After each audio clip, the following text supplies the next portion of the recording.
Hello class, and welcome to another chapter by Professor Choi. Today we're going to be having a conversation about consumer choice and behavioral economics, and more importantly, the process of what we call utility maximization. Now, utility maximization is a process by which individuals, people, figure out what to purchase.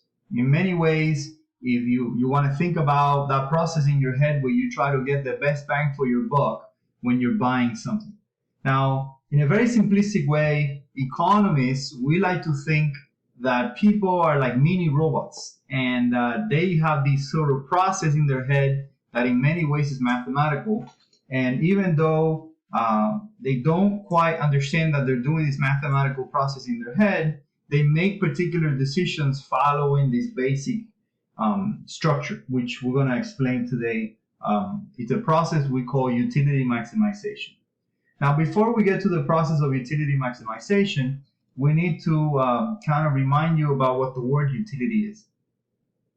So the word utility is a word that economists use to explain the enjoyment or satisfaction that a person receives when they consume a good or a service. So basically, when you purchase something, the reason you purchase it is because it gives you utility. That's what we call it. Okay? So basically, every time you buy a product, you buy it because of its utility. So through the process of utility maximization, you're trying to basically achieve the highest utility possible. It's very difficult to actually measure utility across people because everyone doesn't really have the same way of measuring things. In other words, if I ask you, let's say you have an iPhone right now and I ask you how happy are you, I'm have to kind of give you a scale, from like 1 to 10. Well, some people may use a 100 scale versus a 10 scale. So it's a little difficult to kind of like narrow down an actual utility number. But we can agree on certain things that have to do with utility. So one of the ground rules that we like to talk about utility is the fact that it just means enjoyment or satisfaction. And then more utility is better. So the higher the number, the better. And the lower the number, the worse. So when you're trying to maximize utility, the idea is you're trying to get the highest happiness or satisfaction possible, and that is given to you by the highest utility possible. All right, now let's talk about the difference between marginal utility and total utility. So marginal utility is the change in total utility from consuming an additional unit of a product. So to kind of think about marginal utility, let's talk about quantity of consumption units. So let's say that I am consuming, let's talk about beer bottles, okay? So let's say that I'm consuming beer and I'm buying one bottle at a time. Okay? So let's talk about the utility of doing that. Now, marginal utility is basically the change in utility or the utility of the additional unit. Now, if I don't consume any beer, and that will be quantity 0, then my utility will be 0 because I don't get any utility from consuming beer. My marginal utility, which is the utility of that individual unit, is 0. Now, what would also be 0 is my total utility. And the total utility is the addition of all marginal utilities. So right now, since I haven't consumed any beer, then my total utility is 0. Now imagine that I consume my first unit of beer. So I grab my first beer bottle, and imagine that that beer bottle gives me a happiness of 5. That will be my marginal utility. So my marginal utility is the utility of this individual unit only. So unit number 1 gives me happiness of 5. Now my total utility is the total utility assuming I consume unit 0 and unit 1, which right now will be 5 because I've only consumed 1 unit of beer. Now imagine that I consume my second unit of beer, and let's say that my second unit of beer also makes me pretty happy. As a matter of fact, it makes me even happier than the previous one. So the second one makes me 10 happy. Now my total utility of consuming 2 units of beer will be 15. because it will be 5 for the first unit of beer, 10 for the second, so it will be a total of 15. If I consume 3 units of beer, let's say that this third unit, maybe I don't like it as much as my second unit. Maybe I'm back to 5, and that's the happiness of my third unit of beer. My total utility of consuming 3 units of beer will be equal to 20, because it will be the first utility of the first unit of beer, the second unit of beer, plus the third unit of beer, which gives me 20 if I consume all 3. That will be my total if I consume all 3 of them. Now let's say that I consume my 4th unit of beer, and let's say that I'm not one of those people that can drink a lot. So maybe my utility of 4 is 0, which basically means I don't quite like it anymore. And if I add my total utility here, then it will still be 20. Now it's kind of debatable, by the way, and this is where some books talk about negative utility, some books don't talk about negative utility. But basically, I could go on and talk about negative utility. I want you to think about maybe, I don't know, throwing up if you drink the 5th one. So now you start having some like negative side effects of consuming this, and you end up now back at total 15. Okay, so this is just to give you an idea of the relationship between marginal and total utility. Now we can formalize these two numbers mathematically. So this is a quantity, so Q stands for quantity, MU stands for marginal utility, and TU stands for total utility. So MU is marginal utility, and TU is total utility. All right, now I can formalize those two mathematically. So I can say that my total utility at unit n, and n is any unit that you select to end at, it's equal to the summation. And remember, this sign basically means the addition, okay? So this is summation 1 to n of my marginal utilities. So if I say, find me the total utility at unit 2, then what you will basically be doing following this formula is you're going to take marginal utility of 1 and you're going to add it to marginal utility of 2, because you're going to add all the way from 1 to n. So if I say 3 or 10 for n, then you would add all the marginal utilities all the way to 10. So the total utility of 2 units is equal to the marginal utility of unit 1, which is 5, plus the marginal utility of unit 2, which is 10. So total utility of 2 equals 15. Okay, so this is a formula for total utility. Now I can also write a formula for marginal utility, so I can formalize what marginal utility is. And marginal utility of unit n is basically the change in total utility. So I can say that it is total utility of unit n minus total utility. Let's see, it didn't work very well. Total utility of unit n minus 1, which is the previous unit, all of that divided by quantity at unit n minus quantity at unit n minus 1. Okay? So total utility at unit n, let's stick with this 2 right here. So marginal utility of 2 units is basically total utility of 2 units, which is 15, minus the total utility of the unit before that one, so 15, and then you take away 5, Now quantity at n in this case we're selecting is 2, so quantity 2 is 2. And quantity of n minus 1 is the previous quantity from that one, which will be 1. And my change in utility is 10. Okay, so that is my marginal utility at unit 2.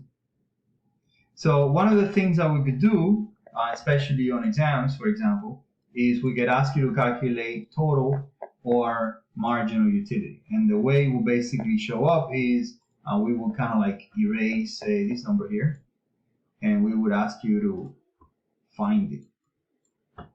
Okay, so to find x, for example, in this case, what we're finding here on x is we're finding total utility of unit 4.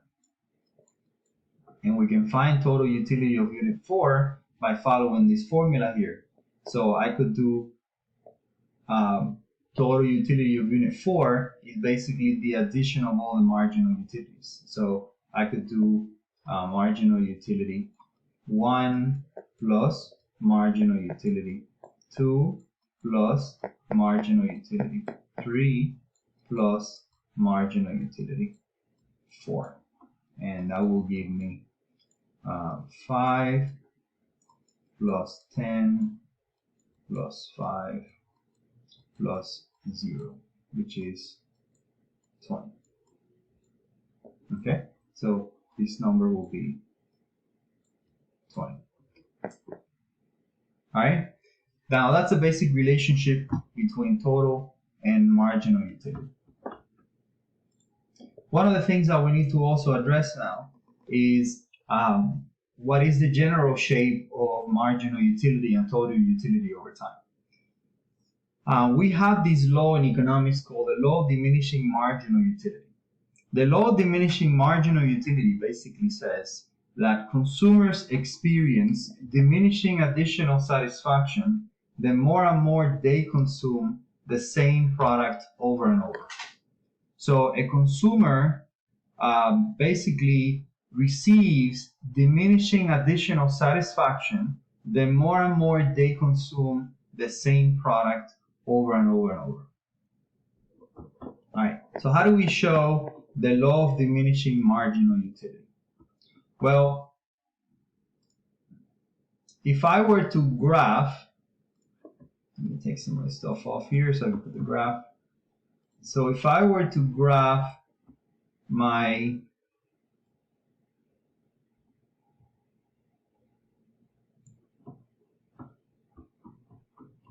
total utility and my marginal utility,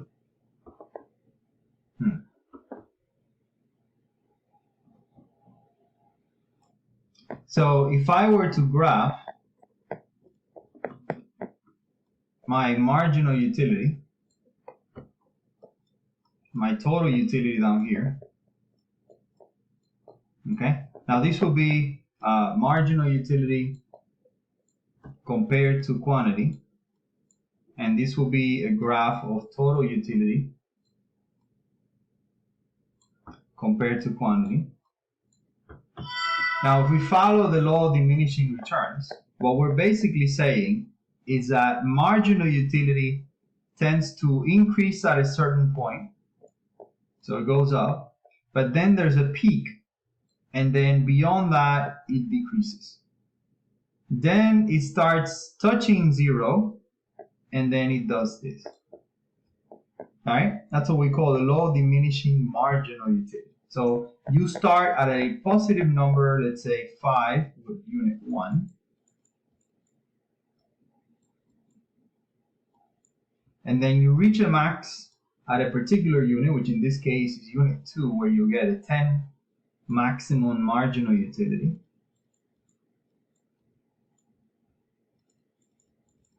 And then any utility after that exhibits diminishing satisfaction. Now, it doesn't have to happen always at unit 2, by the way. You know, you could be one of those people that likes to drink a lot. So maybe you like to drink a whole 12-pack. So, I don't know, you stop being happy. Like you get your peak at around, let's call it 10 beers, okay? Or maybe 9. the total utility, which is basically the graph of this TU together with this Q, okay, will have this sort of inflection point. So if you follow this right here, and you look at this number up here, where it kind of maxes out, you're gonna see that it increases at an increasing rate from 0 to here, and then it increases at a decreasing rate from there on, and then it just sort of maxes out somewhere there. All right, so it won't go beyond, at least it won't grow too fast beyond a certain number. All right, so it increases at an increasing pace for a while, and then it increases at a decreasing pace after that. All right, and that's a basic shape of marginal utility and total utility. All right, now let's go into an example of utility maximization.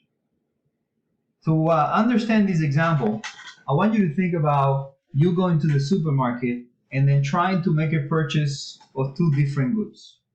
So let's say we're gonna go to the supermarket. Let's kind of build our example real quick. So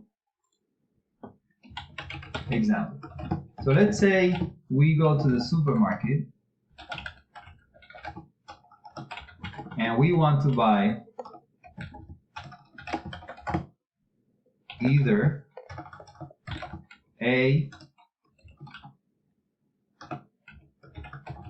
or B or both, and we want to get the maximum utility possible.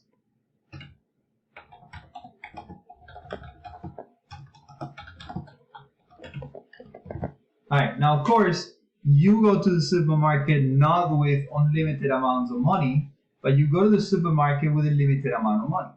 So you're given a budget constraint.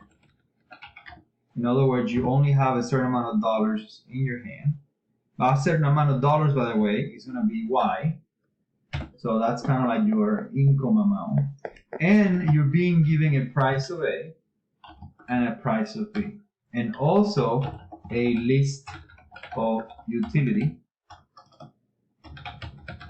for each product, for A and B.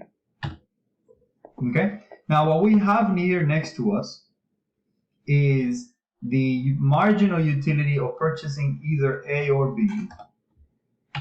So this is marginal utility of A, and this is marginal utility of B. And this right here is the income level that you have, which in this case is 10, the price of A, which is 1, and the price of B, which is 2.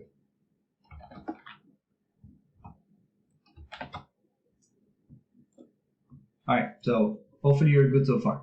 So again, this is the happiness level of each unit of B that you buy. This is the happiness level of each unit of A that you buy. You have a total of $10 in your pocket, and you can every time you buy an A, you spend $1, and every time you buy a B, you spend $2. Now there are two things that you have to take into account. One is you want to maximize your total utility. So you want to get the maximum total utility possible. So you want to get the max total utility, but you need to stay in your budget. So stay in budget, which in this case, again, the total amount of money you have is Y. So you cannot spend any more than Y dollars, which in this case is $10. Good so far? All right. So I'm going to show you 3 different ways of solving this problem. All 3 ways are going to give you exactly the same answer. And I'm just going to show you 3 different ways so that when you're solving one of these problems, you pick whatever way works for you. Okay? So the first way of solving the problem is to think about this example as a unit per unit example. All right? And I like to use the dollar amounts to think like that. So basically, if I buy one B, I'm going to be 24 happy, but I'm going to be spending $2. With those $2, I could actually buy 2 A's because each A is only $1. So therefore, I could actually be happy by 10 plus A if I buy 2A, or I could buy 1B and be happy by 24. Because 24 is higher than 1 and 2 here, 10 plus 8, then I will buy this 24 because it makes more sense. So if I had like a cart, so think about you like walking around with your cart in the supermarket. Okay, so if I had a cart, the first thing that I will put on my cart will be 1 QB. And I will spend $2 to get it. Good so far? All right, now let's do it again. So I could buy either something that makes me 20 happy, because marginal utility will be is the happiness of product B, but I'm going to spend $2 to buy it, or I could use $2 and I could buy 2 units of A together, which will give me 10 happiness for the first unit, 8 happiness for the second unit. So I can get either 18 happiness with my $2, or I can get 20 happiness with my $2 on B. Notice that 20 is more than 18, so the second unit I will put on my cart will be another B. So I buy another unit of B, and I spend another $2. Okay? I just noticed that I was missing a hand. All right, so now we come to a sort of crossroads. Now, if I buy my third unit of B, I can be happy by 18. But I could also buy these two and be happy by 18. So at this point, I am indifferent, and I could pick either or. So what I'm going to do is I'm just going to pick these two.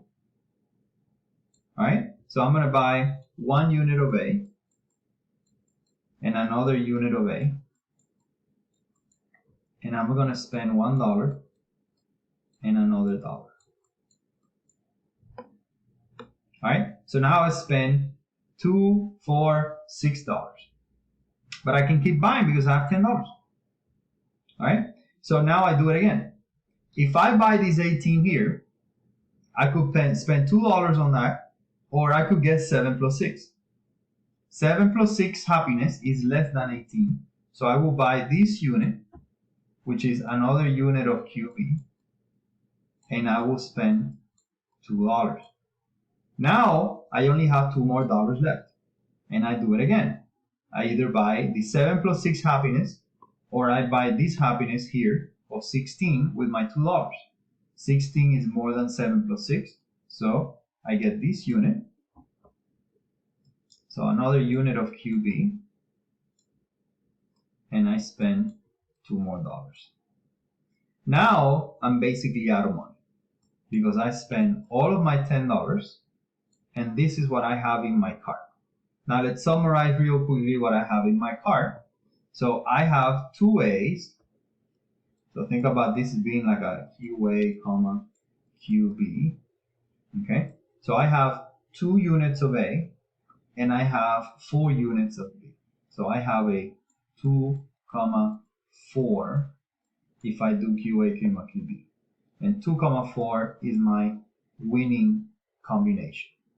Now this combination is a combination with the highest total utility and in my budget. So in budget, which in this case is $10. Okay? Now we actually believe, by the way, we think that people actually do this stuff in their heads. They do it all the time. So when you're trying to buy a car, you're maximizing the amount of money that you're going to spend on that car. And maybe, I don't know, maybe you're a car guy, you think about horsepower per pound or your horsepower per dollar or something like that. Or like, I don't know, coolness per dollar or something like that. If you're somebody who wants to save gasoline, then you think about the amount of money you're going to be saving. So, you know, an MPG per dollar or something of that sort. Or if you want something bigger, then you think of it as like, you know, the size of something that you're buying and the amount of money that you're paying. So we think that everybody does this kind of stuff in their head. By the way, if I were to ask you what is the total utility of 2,4, what you basically need to do, so if I ask you for total utility of 2,4, then you have to add all the marginal utilities for A and the marginal utilities for B. So you will have to do 10 plus 8, which will be the total utility of 2 units of A, and you would also have to add the 4 units of B. So 24 plus 20 plus 18 plus 16. Okay? And that will be your total utility of consuming 2,4. Alright, so I hope you liked the first way of doing it. If you did not understand it, don't worry, we got more ways of doing it. Okay? So let's go on and talk about the second way of getting to 2,4.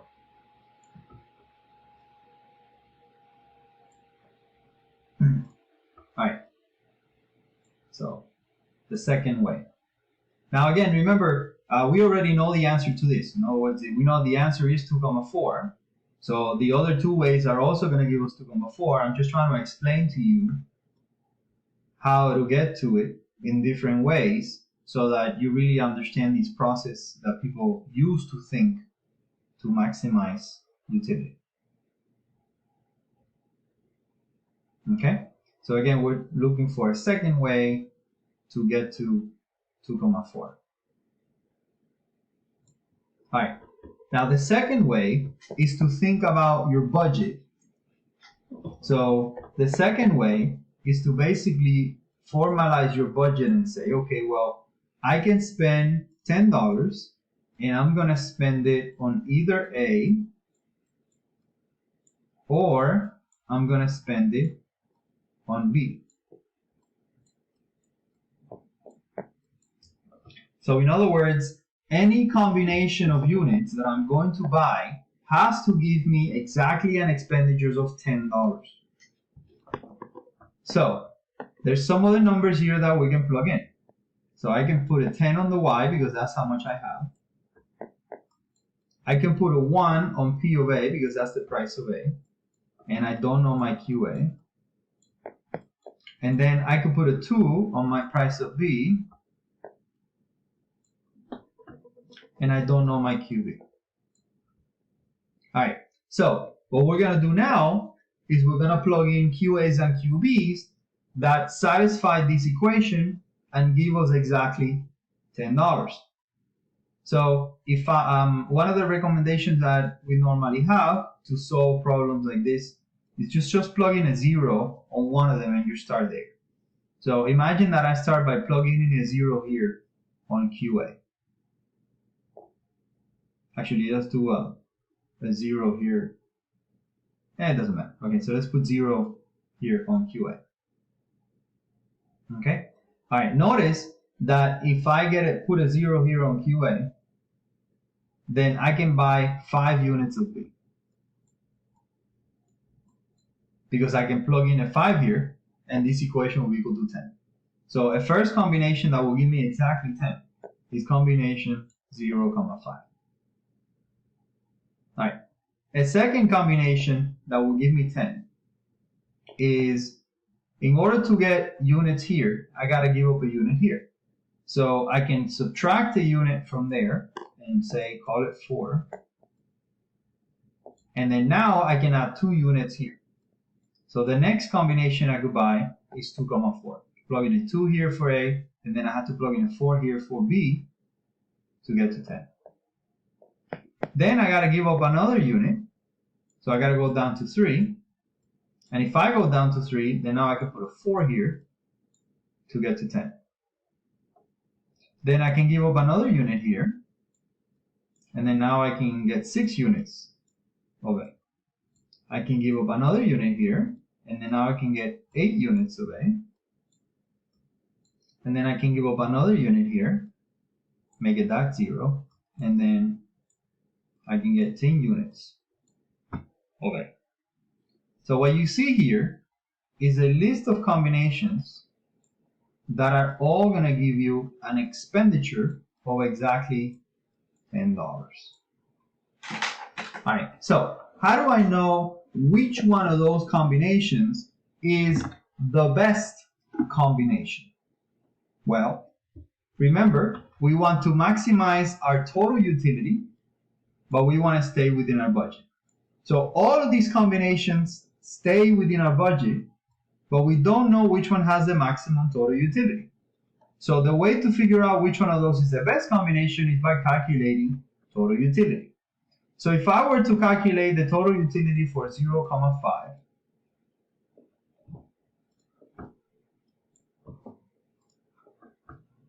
total utility for 0,5 is going to be equal to, I don't buy any A, but I buy 5B. So I got to add all the marginal utility for B to get the total utility of 0,5. So that's going to be equal to 24 plus 20 plus 18 plus 16 plus 12. All right? And that will be my total utility of 0,5. All right, I don't want to write a number here, by the way, because I want to explain to you what you're basically doing when you're moving from a unit to another. So let's not worry about what the total is right here, at least not yet. Okay, now, if instead I will buy combination 2,4, then my total utility of combination 2,4 is going to be equal to the 2 units that I'm going to buy of A. So it will be 10 plus 8. Okay, and then the 4 units that I'm buying of B. So plus 24 plus 20 plus 18 plus 16. Okay, now why did I want to write it like this? Well, I want you to look at how the numbers on the top are repeated and how there's one combination, only one set of numbers that is different. So if you look at these 24, 20, and 18 and 16 is the same over here, the 24, 20, 18, and 16. So the one that changes is this 12 and this 18 and this 10 plus 8. Notice that because all these are the same, what you're giving up is a 12 but you're getting a 10 plus 8, then this combination is going to beat the previous one. So if it was between these two, I will buy the bottom one. Okay, now let's do the next one. So let's say I want to calculate the total utility of 4,3. I gotta consume 4 units of A.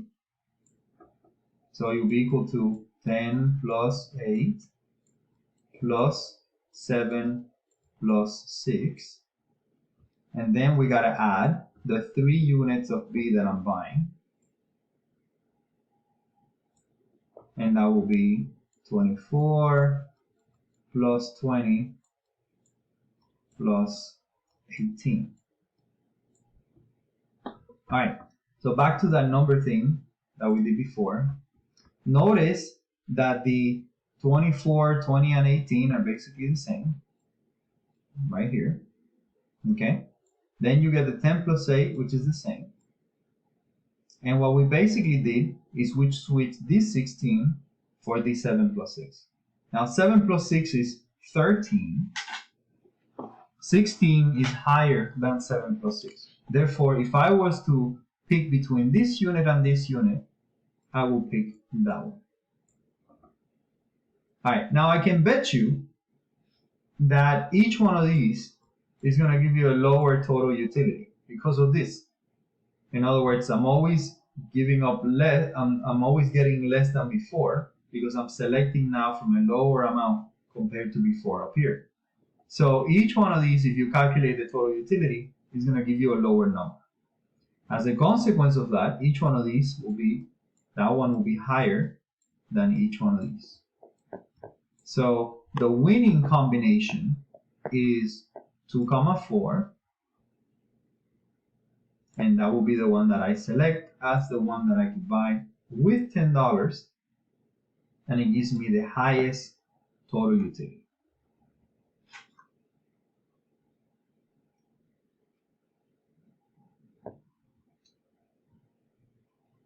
Okay, which is 96. Okay.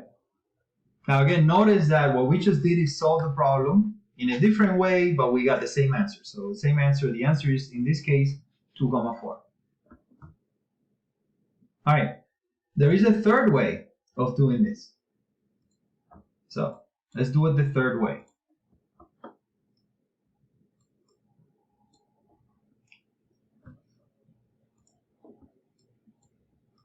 All right, now to do it the third way, you need to memorize a rule.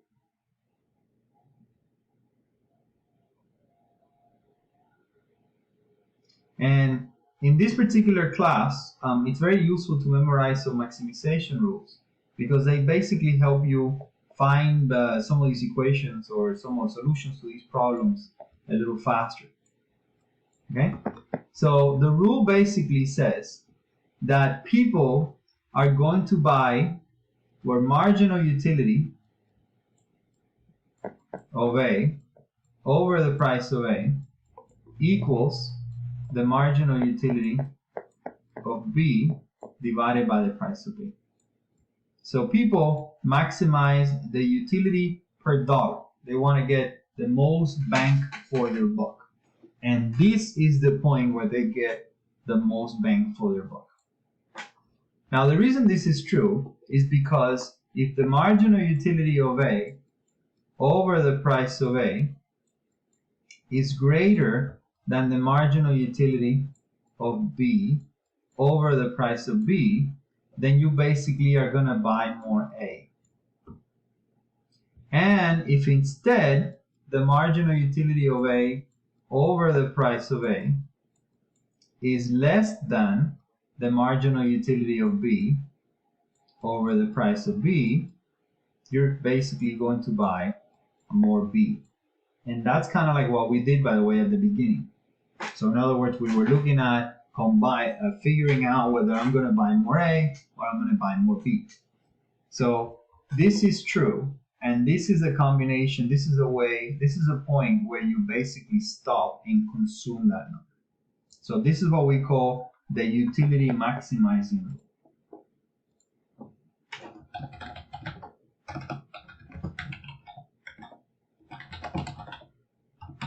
All right. And the utility maximizing rule basically says that people look for the best bang for their buck.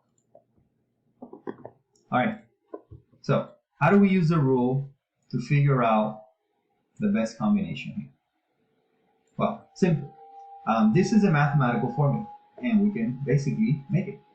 So I could put here marginal utility of A over the price of A equal marginal utility of B over the price of B. Alright, so what I'm going to do right now in order to do this is I'm just going to take all of the marginal utilities of A and I'm going to divide it by the price of A, which in this case is 1. Because that's basically what this part of the formula says. Okay, so I got to take all the marginal utilities of A and divide it by the price of A. So I'm going to take 10 divided by 1 and write it down. I'm going to take 8 divided by 2 and by 1 and write it down. So that's 8. And then 7 divided by 1, 7. Then 6, then 5, then 4, and then 3. Okay? So I'm just going to take, again, I took all the marginal utilities of A and I divided it by the price of A. Then I'm going to take all the marginal utilities of B and I'm going to divide it by the price of B. So I'm going to take each one of these marginal utilities and I'm going to divide it by 2 because that's the price of B. So It's going to be 24 divided by 2, then 20 divided by 2, then 18 divided by 2, then 16 divided by 2, then 12 divided by 2, 6 divided by 2, and 4 divided by 2. All right, the rule basically says that the combinations that we're going to buy are the ones where these two are the same. So I'm going to buy this 10 with this 10. I'm also going to buy this 8 with this 8. And I'm going to buy this 6 with this 6. And this 3 with this 3. All right, now what are these right here? Well, these are combinations of A and B. Notice that this is basically the first unit of A, second unit of A, third unit of A, fourth unit of A, fifth unit of A, sixth unit of A, and seventh unit of A. And this is the first unit of B, second unit of B, third unit of B, fourth unit of B, fifth unit of B, sixth unit of B, and seventh unit of B. So if I buy this 10, 10, what I'm really buying is I'm buying 1, 2. The first unit of A and the second unit of B. If I buy this 8, 8, I'm buying 2 units of A together with 4 units of B.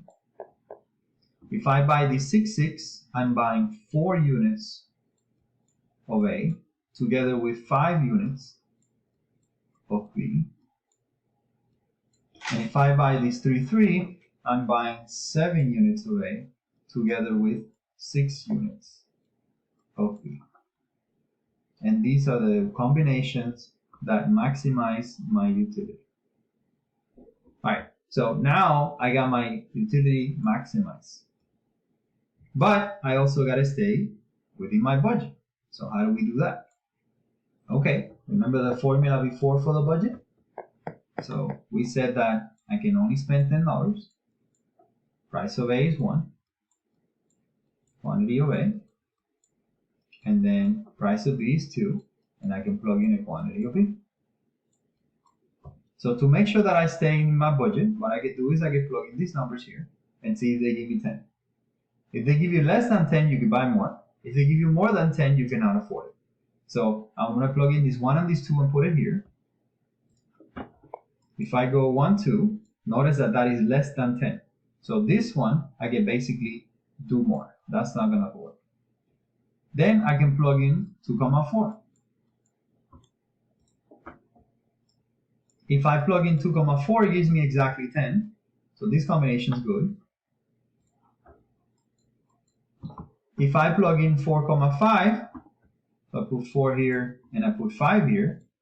5 times 2 is already 10, and that's 14. I don't have enough money, so this one's over budget. And by the same token, if I plug in 7 and 6,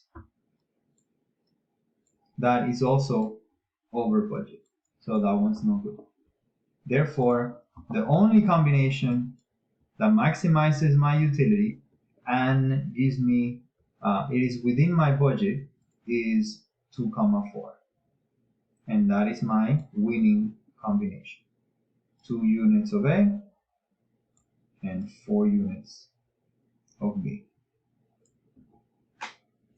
All right, again, I just show you 3 different ways to solve utility maximization. Now, which one you pick to solve the problem of utility maximization doesn't quite matter. All of them, as you can see, work and get you to the same answer. All right, now let's have a bit of a conversation about what do we use utility maximization for. And by the way, this right here on the PowerPoint is just a bit of a reminder of how to do those steps if you in case you forget, which you probably will. All right. In this case, we have a video, so you can basically just like pause and watch the video again to try to figure it out. All right, let's talk a little bit about what do we use this stuff for. The biggest thing that we could do with this example is basically derive a demand line for a product. Now I want you to go back to chapter 3 where we were talking about supply and demand, or basically when you're kind of like creating a demand line. Notice that if I change the price of A here, it's going to change the maximization number. if I change the price of B, it's going to change the maximization amount. If I change your income, it's also going to change the maximization amount. And if I change utilities, it changes the maximization amount.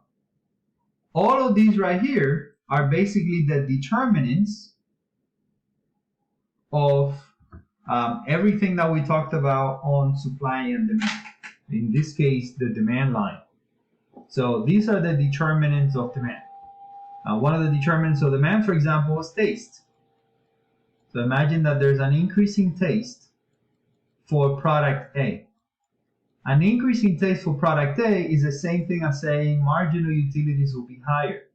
So if I write a set of marginal utilities here that are higher, one of the things that you're going to start noticing is that for the same price, you're going to buy more A because it gives you more utility per dollar.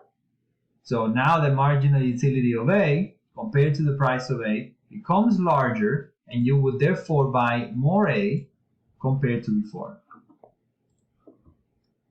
All right. One of the things that we could do specifically is we could derive a demand line.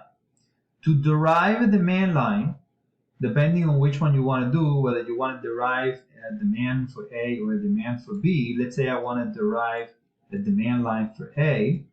What I got here is my QA and my price of A. Okay. Now, with this particular price of A, let's call it price 1, because it's $1, and I get a quantity of A of 2. So that's the point that I have here for A. And for B, I have a price of B and a quantity of B. So at a price of B of $2, we buy 4 units of B. All right, now imagine that somebody says, well, derive a demand for A. What you basically need to do in order to derive a demand is you need to change the price of whatever you want to derive a demand for. Let's say you want to derive a demand for A, you could change the price of A to say 2. Then once you change the price of A to 2, so you change the price of A to 2, so you take this number, make it 2, okay? And then you recalculate everything to figure out which one is the maximization number. I can bet you money that if you change the price of A to 2, you're going to buy basically less QA. And you're therefore going to get this type of line as your demand for product A. Okay?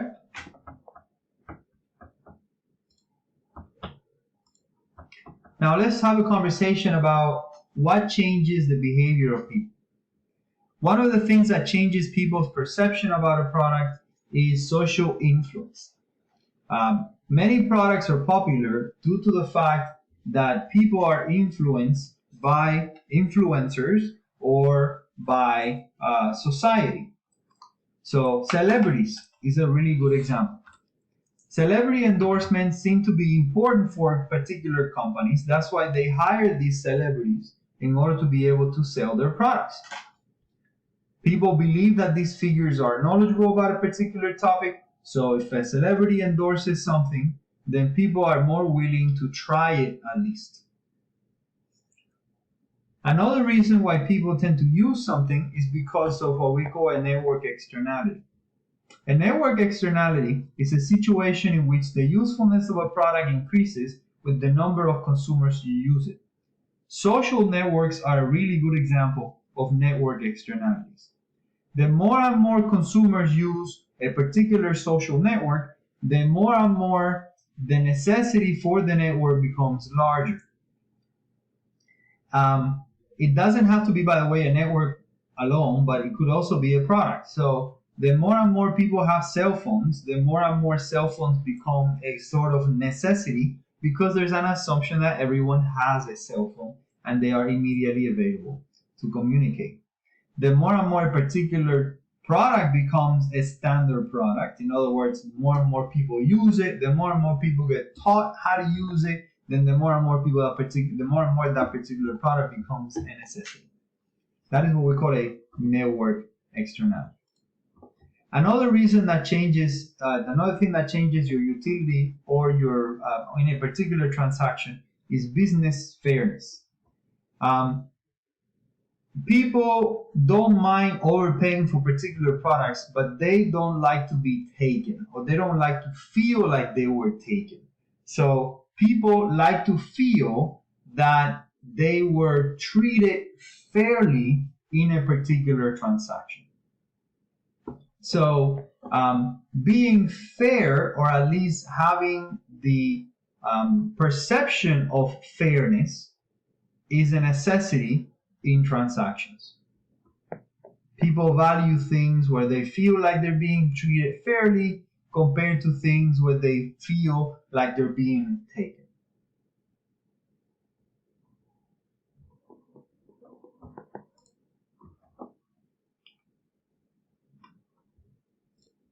All right, let's dive a little bit into behavioral economics. And behavioral economics, by the way, it's kind of like what we've been studying right now.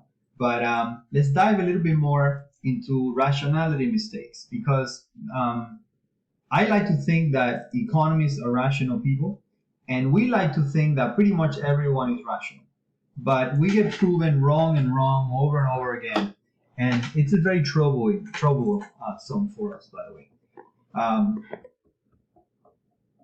All right, so in any case, books have been written, by the way, about this irrationality problem. In other words, the fact that we assume that people are rational, but we can actually predict that they're going to be irrational in particular transactions.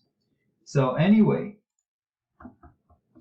let's talk a little bit about rationality mistakes.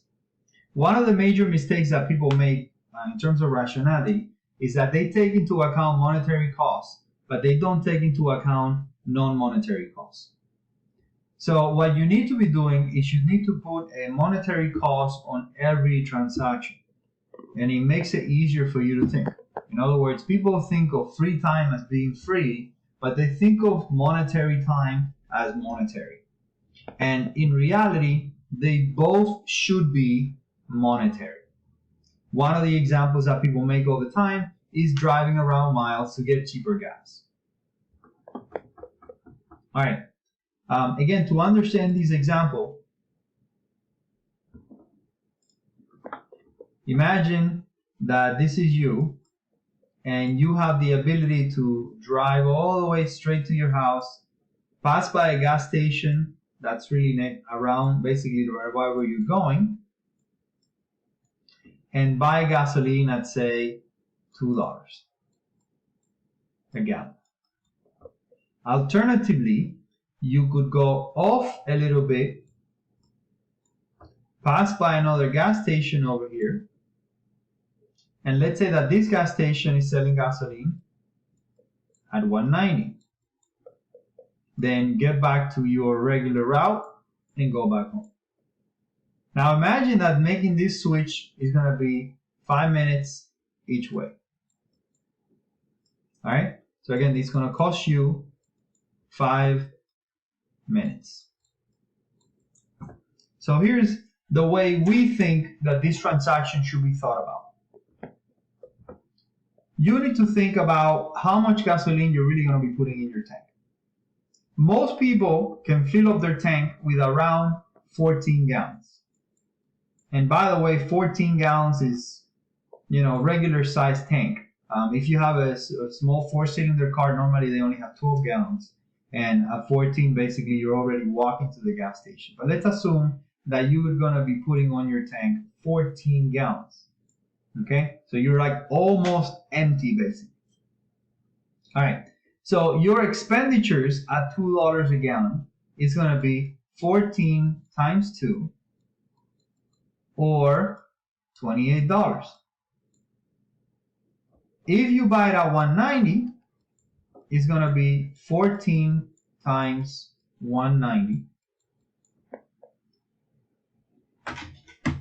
And 14 times 190 is equal to 26.60.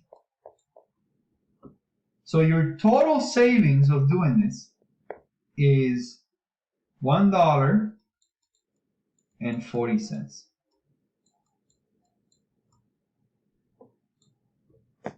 All right, so the way you need to be thinking about this, by the way, is, are 10 minutes of my life worth $1.40?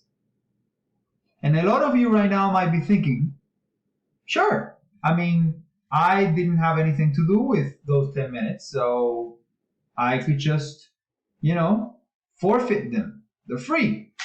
That's exactly, by the way, what we're trying not to let you do. In other words, nothing is free. You could have been using those 10 minutes to do something that will pay off more than $1.40.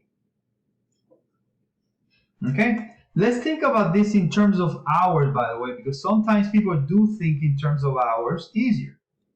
There are 6 10 minutes in an hour, so there are 60 minutes in 1 hour. Okay? This is 1 hour. So if you were to say yes to, I can waste 10 minutes of my life and I get paid $1.40, then how much do you value your 1 hour life? Okay? And I can do that by basically multiplying $1.40 times 6. So if I do $1.40 times 6, that means that you value your time at $8.40 an hour. Okay? So if you think 60 minutes of your life are worth $8.40, then this transaction makes sense to you. So you're worth minimum wage, then this is good. All right. Do you understand what the point that I'm trying to make here? You need to put a monetary cost on absolutely everything. There is no such a thing as free time. Every minute of your life is worth something. And if you put very little value on your time, then it's very difficult for you to get out of that mentality where you're always thinking in terms of minimum wages. All right? Another thing that you should be ignoring is something we call sunk cost. A sunk cost is a cost that has already been paid and cannot be recovered. When you buy something that is non-refundable, or when you engage in a transaction that is non-refundable, it's already a sunk cost item as soon as you buy it, and you should not be thinking of it any more than. Okay? So let's come up with an example for that. Imagine that you bought a ticket to go to a concert. And imagine that that ticket cost you $100. All right? Let's say that this is today. Now imagine again that this ticket is non-refundable. I want you to also, by the way, think about like time is non-refundable. Okay? So imagine that this ticket is $100 today. Okay? And let's say the concert is 1 month from now. So you're not buying the ticket to basically walk right into the concert. You're buying the ticket about a month before, and then a month later you can go to whatever concert you go. All right. Now, a month from now, your friend, which you haven't seen, comes to visit you.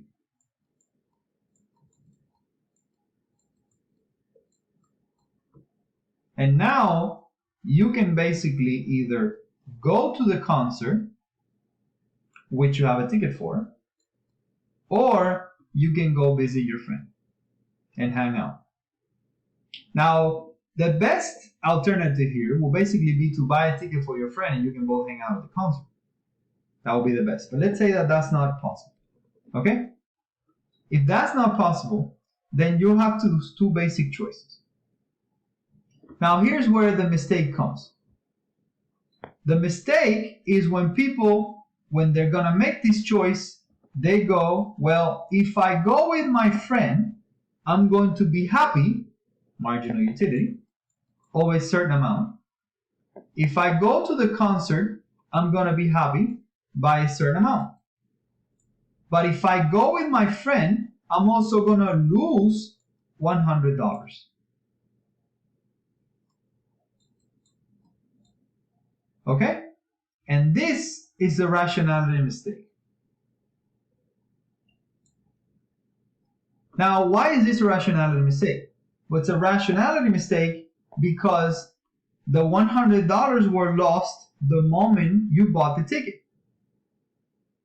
The $100 are not going to be lost again now with your friend. The way you should be analyzing this transaction is by looking at the marginal utility of hanging out with your friend, let's say that number is 1,000, and the marginal utility of going to the concert. And then just comparing those two marginal utilities. You should not be subtracting utility from your friend because of the price of the concert. Because this was already lost the moment you bought it. All right. Anyway, that's an example of how something is a sunk cost. Another thing that kind of bothers us a little bit is that people, especially in the US, tend to be overly optimistic about the future and fairly pessimistic about the present. So students, for example, have a tendency to wait to the last minute to study. So they keep thinking, oh, I don't have time now, but I'll have time later. Oh, I don't have time now, but I'll have time later. And they have this sort of procrastination mentality. So they wait and wait and wait and wait to the last minute to do a lot of things. Now, most students wait until the last minute to study. And then, of course, when they wait until the last minute to study, they find out that they don't have enough time to study. And they cram. And cramming is probably not the best way for you to learn something in depth. It is kind of like a useful way to pass an exam, but it is definitely not the best way for you to be able to actually do well or understand a particular topic. So the best way is to kind of like study in small steps.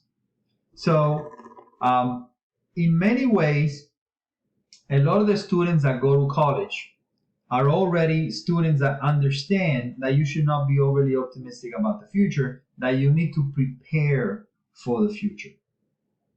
Okay? So most college students already understand that in order to have a better future, you need to prepare nice and slow for that better future. And you should not be thinking that simply because tomorrow is tomorrow, it's going to be a better day than today just because of it. In other words, the future is not better than today because it is the future. You need to build that future to be better than today. I've met a few rich people on my way to becoming Professor Choi, and every time I talk to a lot of them, by the way, they would tell you stuff like, if you work harder, somehow you get luckier. So in other words, luckier people are people who work harder. Or if the harder you work, the more things come to you. So the more effort you put into something, then the more and more opportunities show up in your life, in front of you. Okay? So in general, people who kind of wait until the last minute don't have the same outcomes as people that prepare over time. All right? Well, I hope you like my utility maximization example and my conversation about consumer choice and behavioral economics. Have an excellent time, and thank you for tuning in to Professor Choi. Have a good one.